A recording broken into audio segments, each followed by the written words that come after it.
Hey guys, Cold.brew here. Welcome to another Racial Legends video. We've got some good news today about a 10x that's coming on this Friday. We're gonna have a summon chase tournament. I think that's what it's called. So we're gonna have a 10x for specific champions. Here's the list of all the champions. We've got Coronar, Ray, Prince Kaimar, Suzerain, Katon, Skartorsis, Skullcrown, Scylla, Skyta Shaman, Nazana, and Basilisk.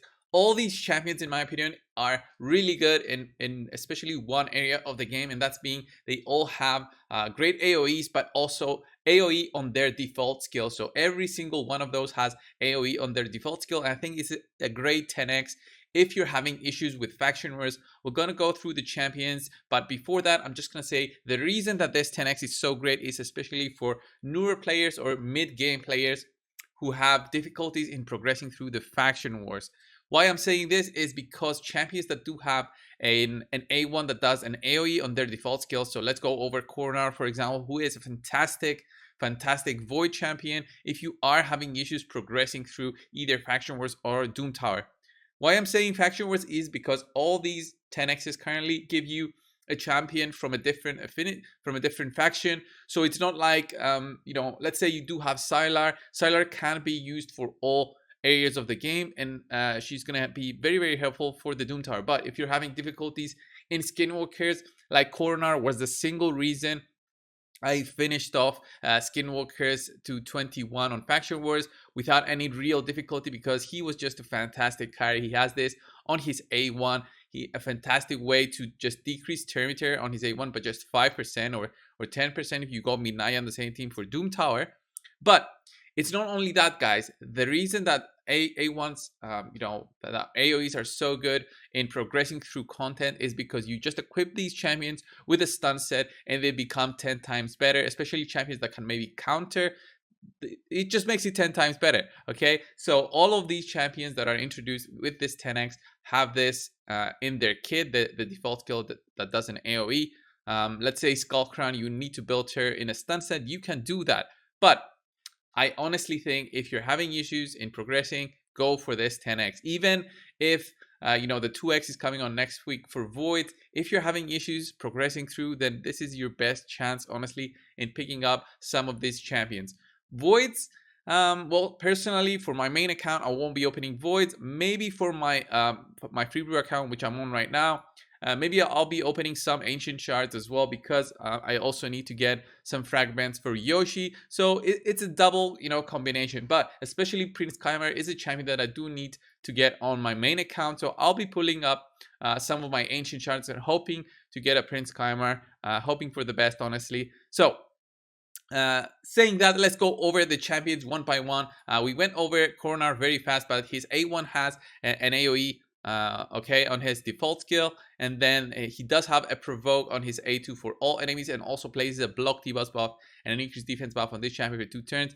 Fantastic. And this A3 is what makes him again so great. Attacks all enemies, 50% decrease attack debuff for 2 turns, and an decreased defense debuff on targets under decreased attack debuff. So it's like a double debuff with his A3, and it also does good damage. Being an HP champion, he does big bursts, and I definitely had him as my carry. As I said, for Faction Wars, he also has great passives in the case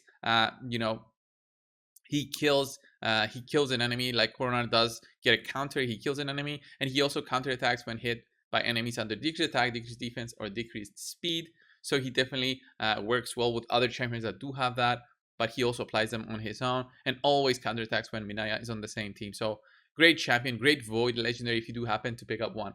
Let's go next to Ray. Ray, another great nuking champion. Now, she's a bit overshadowed by the power of Folly and Tranda currently in the arena, but she still does fantastic damage on her A3. This A3 just a big damage dealing skill, and also removes all buffs. I think it's a great champion if you do happen to pick her up. I have one fully maxed out on my main account, but I don't use her just because on how much more damage Tranta unfortunately makes compared to her, or let's say Ethos, he does way more damage in terms of nuking. But if you want her for another champion for a default AoE on her A1, there she is. It's Ray, and she also has a chance to apply a decreased defense debuff. So both accuracy and high damage stats go so well on her, and she also has this A2 that also does way more damage depending on the debuffs on the enemy team.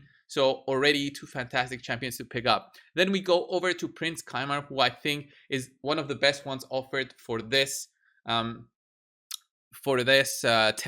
So here's Prince Kaimar. I don't have him on my main account. I don't have him on my free brew account. I really want to have him on my main account just because of this skill that resets cooldown of all skills. He has a nice speed lead. He has a way to remove buffs on his A2 and apply a sleep debuff, and also has an A1 AOE. As I said, all of these champions do have an A1 that's an AOE, and I think Prince Kaimar is almost like a necessity for an endgame account.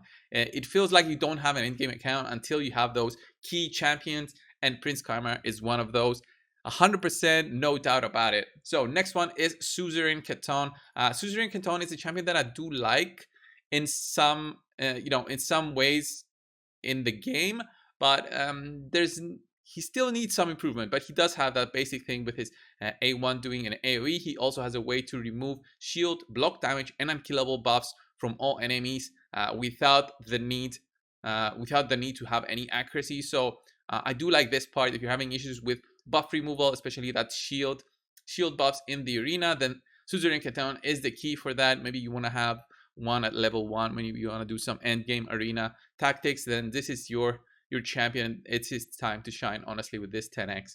Then next up, we've got Skartorsis, another champion that I think is overlooked because of other champions who have very similar kits but better. So Skartorsis again has an A1 AoE, but he also has a chance to steal one random buff from each enemy. I really love this. I would love this if it was a 2 buff steal, because this is a low chat. Okay, you need to fully book him to get this to 50%. If this was a 2 buff steal on his A1, I think he would maybe find some more uses, maybe even in blender teams, who knows.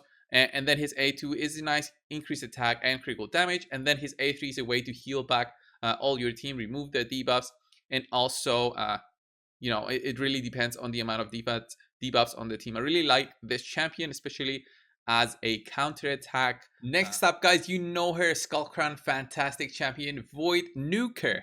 Void Nuker, epic champion. Doesn't need so many books, but she does need a little more books if you do have Sinisha also in the team. You want to benefit from her other passive. But the reason she is so great, the reason Skullcrown is sicked by so many players, like me personally, I really wanted a Skullcrown in the beginning of my arena adventures, just going through with my blender team. But honestly, after a while, you do replace her. But she is very, very good in many areas of the game, being arena, faction wars, even campaign farming. She can be used there. Her A1 does a double hit when enemies have more than 50% HP, and that's always the case when you go into the first round of a fight. So enemies are full on health, so she does a double hit there. With a stun set for faction wars, she does have the double chance to actually apply that stun. She also has fantastic nuke with her A2. If you do give her some accuracy, she will also have a chance to apply a weekend. And she can be also used as a way to tank out a few more hits with her unkillable buff that she applies on herself when she drops below 20% health.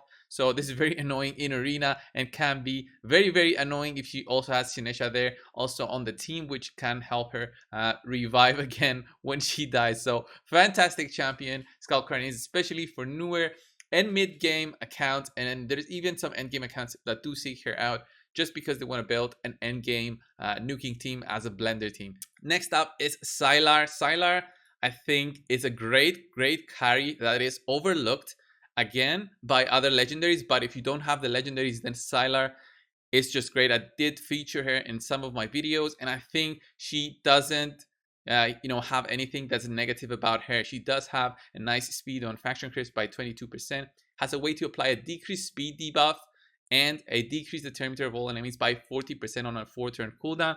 Her kit is very similar to what Nethril has. So Nethril also has a way to decrease the determinator. He doesn't decrease speed, but he does have this. Nethril also has a stun. So Nethril is a better choice in terms of control. But Scylla does have that A1 that's an AoE, so you can equip a stun set on her. So you're gonna have this, which can decrease the determinator. Then on her A1, she can do an AoE with that stun set and apply more control. And then also her A2 does an AoE, so more control even there. I love the stun set on her, and I think it's a fantastic set for controlling waves, doing some damage if you have a damaging stun set, but also establishing control. And well, that's what you need for progress, honestly. If the enemies don't take a turn, they lose their turn, you go through them, and you go up to the next wave and the next wave, and then you finish them off.